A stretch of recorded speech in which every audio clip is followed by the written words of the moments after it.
യുഎഇയിൽ October മാസത്തെ ഇന്ധനവില പ്രഖ്യാപിച്ചു. നേരിയ വർധനവാണ് പെട്രോൾ ഡീസൽ വിലയിൽ വന്നിരിക്കുന്നത്. സൂപ്പർ 98 പെട്രോളിന് 2 ദർഹം 70 ഫിൽസ് ആയിരുന്നത് 2 ദർഹം 77 ഫിൽസായി വർദ്ധിക്കും. സ്പെഷ്യൽ 95ന് 2.58 ആയിരുന്നു, അത് 2.66 ആകും.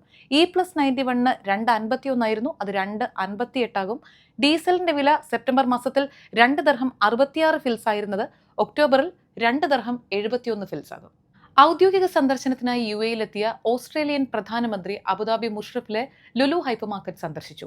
വ്യാപാരബന്ധം വികസിപ്പിക്കുന്നതുമായി ബന്ധപ്പെട്ടുള്ള വിദേശ പര്യടനത്തിന്റെ ഭാഗമായിട്ടാണ് അദ്ദേഹം യുഎഇയിലെത്തിയത്. അബുദാബിയിലെ ഗ്രാൻഡ് മോസ്ക് സന്ദർശനത്തിന് ശേഷം ലുലു ഗ്രൂപ്പ് ചെയർമാനായ MA യൂസഫ് അലിയുമൊത്താണ് അബുദാബി മുഷ്റഫിലെ ലുലു ഹൈപ്പർ മാർക്കറ്റ് അദ്ദേഹം സന്ദർശിച്ചത്. അവിടെയുള്ള ഓസ്ട്രേലിയൻ ഉൽപ്പന്നങ്ങളെല്ലാം അദ്ദേഹം കണ്ട് വിശകലനം ചെയ്തു. അതിനുശേഷം ഓസ്ട്രേലിയയിൽ ലുലു ആരംഭിക്കുന്നതിനുള്ള ക്ഷണം നേരിട്ട് അറിയിക്കുകയും ചെയ്തു. ഷാർജയിലെ താമസ സ്ഥലത്ത് മരണപ്പെട്ട നിലയിൽ കണ്ടെത്തിയ കൊല്ലം തേവലക്കര സ്വദേശിനി അതുല്യയുടെ മരണവുമായി ബന്ധപ്പെട്ട് ശാസ്താംകോട്ട സ്വദേശിയായ ഭർത്താവ് സതീഷ് ശങ്കറിന്റെ മുൻകൂർ ജാമ്യാപേക്ഷ സെഷൻസ് കോടതി ജഡ്ജി തള്ളിയിരിക്കുകയാണ്. കൊല്ലം ക്രൈംബ്രാഞ്ച് ഓഫീസിൽ ഹാജരാക്കിയ സതീഷിനെ അറസ്റ്റ് ചെയ്ത് റിമാൻഡ് ചെയ്തിരിക്കുകയാണ്.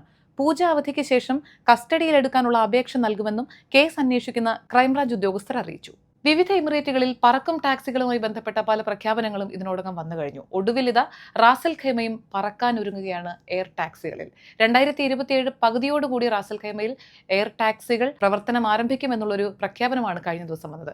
സെപ്റ്റംബർ 29-ാം തീയതി തിങ്കളാഴ്ച ഇതുമായി ബന്ധപ്പെട്ട കരാറിൽ റാസൽ ഖൈമ RTA ജോബി ഏവിയേഷൻസും സ്കൈപോർട്ട് ഇൻഫ്രാസ്ട്രക്ചറും ഒപ്പുവച്ചിരിക്കുകയാണ്.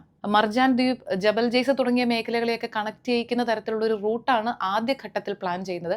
ഇപ്പോൾ ഡിസൈൻ ചെയ്തിരിക്കുന്ന എയർ ടാക്സികളിൽ ഒരു പൈലറ്റും 4 യാത്രക്കാർക്കും സൗകര്യപ്രദമായി യാത്ര ചെയ്യാൻ സാധിക്കുന്ന രീതിയിലുള്ളതാണ്. റാസൽ ഖൈമയിലും പറക്കും ടാക്സികൾ വരുന്നതോടുകൂടി റാസൽ ഖൈമയിൽ നിന്ന് ദുബായിലേക്ക് യാത്ര ചെയ്യാനുള്ള സമയം 15 മുതൽ 18 മിനിറ്റ് വരെയായി ചുരുങ്ങും. ദുബായ് വാർത്ത തികച്ചും ലോക്കൽ 2025 സെപ്റ്റംബർ 30-ാം തീയതി ചൊവ്വാഴ്ച.